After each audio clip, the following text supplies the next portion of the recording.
अस्सलाम वालेकुम। मेरा नाम एहतिशाम है और आप देख रहे हैं मेरा यूट्यूब चैनल इमेजिनेशन। आपने सुन ही लिया होगा कि एक तूफ़ान है जिसका नाम बीपर जॉय है। ये बन रहा है इंडियन ओशन और मोर स्पेसिफिकली अरेबियन सी के ऊपर। इस तूफ़ान से ये ख़तरा है कि ये इंडियन और पाकिस्तान की कोस्टल लाइन को हिट करेगा। ज़ाहिर है कि जब ये तूफ़ान हिट करेगा तो ये नुकसान भी पहुंचा सकता है।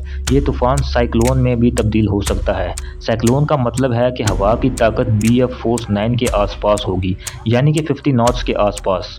50 नॉट्स को अगर हम किलोमीटर फ़ी घंटा में तब्दील करें तो ये हवा हो जाएगी 100 किलोमीटर फ़ी घंटा, जिसका मतलब है ये हवा काफ़ी ताकतवर होगी। अगर लास्ट ईयर की बात करें तो इस तरह के तूफ़ान ने इंडियन कोस्ट को हिट किया था, जिसकी वजह से 40 से 42 दिन पूरे शहर में बिजली नहीं थी और बहुत ज़्यादा नुकसान हुआ था इस तूफ़ान से।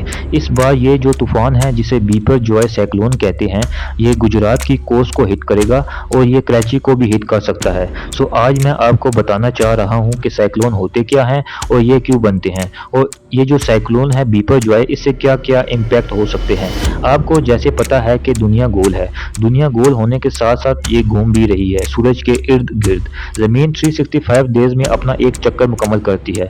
अगर हम ज़मीन को देखें तो हम इसे दो वाज़िया हिस्सों में तकसीम कर सकते हैं, एक नॉर्दर्न हेमस्फीयर और दूसरा साउदर्न हेमस्फीयर। ये ज़मीन का जनूबी हिस्सा जो 0 डिग्री से लेकर 90 डिग्री जनूब तक है, ये जो जगह 0 डिग्री की है, इसकी आसपास का हिस्सा इसलिए इम्पोर्टेंट है कि ज़मीन की इस रोटेशन की वजह से हवाएं जो शमाल में चल रही होती हैं, इनकी एक अपनी डायरेक्शन होती है, इनकी अपनी एक रोटेशन होती है, और जो जनूब में चल रही होती हैं, इनकी अपनी एक रोटेशन होती है। 0 डिग्री क्या होता है? जो दोनों हिस्सों की हवाएं जो शमाल हिस्से में और जनूब हिस्से में चल रही होती हैं, ये इधर आकर मिल रही होती हैं, और जब वो इस जगह आकर मिलती हैं तो इधर एक लो प्रेशर का एरिया बन जाता है जिसे कहते हैं ट्रॉपिकल कन्वर्जन जोन। अगर हम आम एटमॉस्फेरिक प्रेशर की बात करें समुद्र के बिल्कुल पास, जो एटमॉस्फेरिक प्रेशर मिलता है वो 1013 HPa होता है। इक्वेटर की ये जो जगह होती है, इधर प्रेशर शमाली और जनूबी हेमस्फीयर के मुकाबले में कम होता है।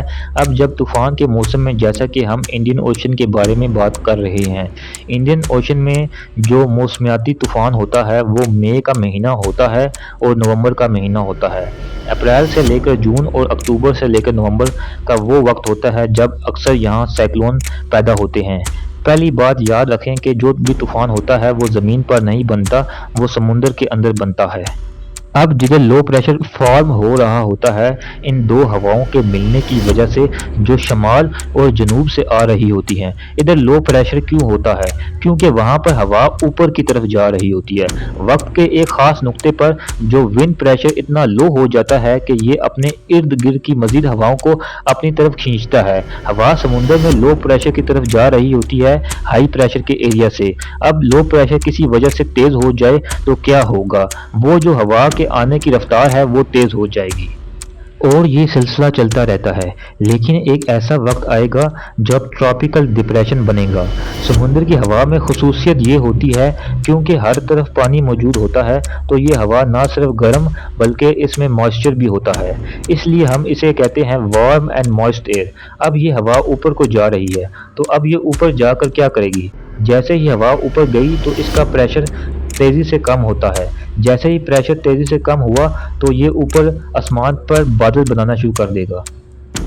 जब ज़मीन घूम रही होती है तो इक्वेटर के करीब एक फोर्स होती है जिसे कहते हैं कोरियोलिस फोर्स।